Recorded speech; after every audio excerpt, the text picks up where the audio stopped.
Good morning. এখন বাজে 7টা। তো আবার নতুন করে ব্লগ নিয়ে চলে এলাম। সকাল থেকে উঠে দেখি যে আহ, মেঘলা হয়ে আছে, তবুও একটু আলো ফালো দেখাচ্ছে কেন।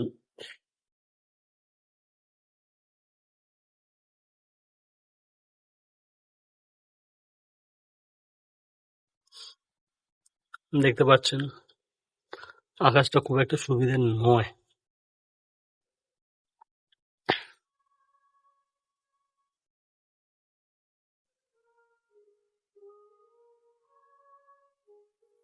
চলুন আমি একটু ভালো করে আহ, দেখাচ্ছি বাইরে বেরিয়ে যে আকাশটা কেমন।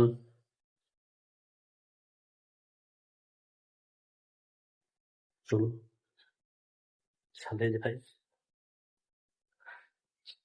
ছাদে যাই,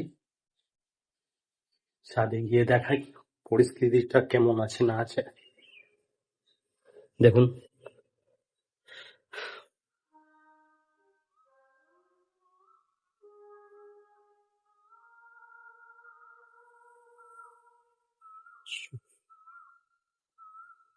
চলুন দেখাই।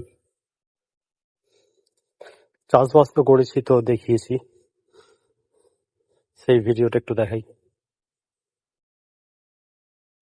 এখানে টোটাল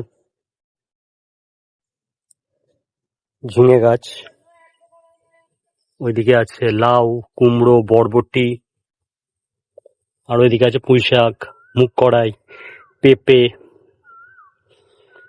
ইত্যাদি চাষ করেছি আমি বাবা দুজনে মিলে।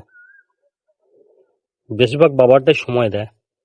ও বেগুন আছে, ঢেঁড়স আছে।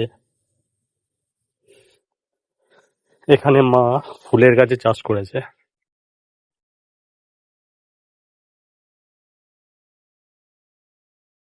তো গ্রামের বাড়িতে হচ্ছে এটাই সুবিধে যে আহ চাষবাস ব্যাপক হয়।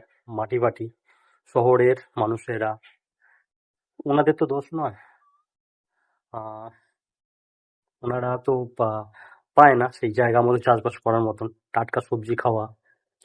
এখন তো বাজারে তো সবজি খেতে গেলে তো কি বলে ওটাকে, সবজি সব সার ফার দিয়ে করে দেয়। আর আমরা এখানে আপাতত সার বলতে দেওয়াই হয়নি, খোল পচা প্রাকৃতিক যে সার, জৈব সার, সেগুলো একটু দেওয়া হয়, এছাড়া কিছু নয়। মা এখানে ফুল গাছের চাষ করছে, এই যে, না কি কি ফুল গাছ সেটা জানি না, বাট করছে। ফুল গাছ সম্বন্ধে কোনো আমার আইডিয়া নেই। তো বলতে কোনো আমার লজ্জা নেই, কারণ ফুল গাছের থেকে তো থাকি না, ওইদিকে সব পড়ে থাকি। এবার একটু হাওয়া হচ্ছে, দিয়েছে। ঠিক আছে, তাহলে আবার পরের ভিডিওতে দেখা হবে।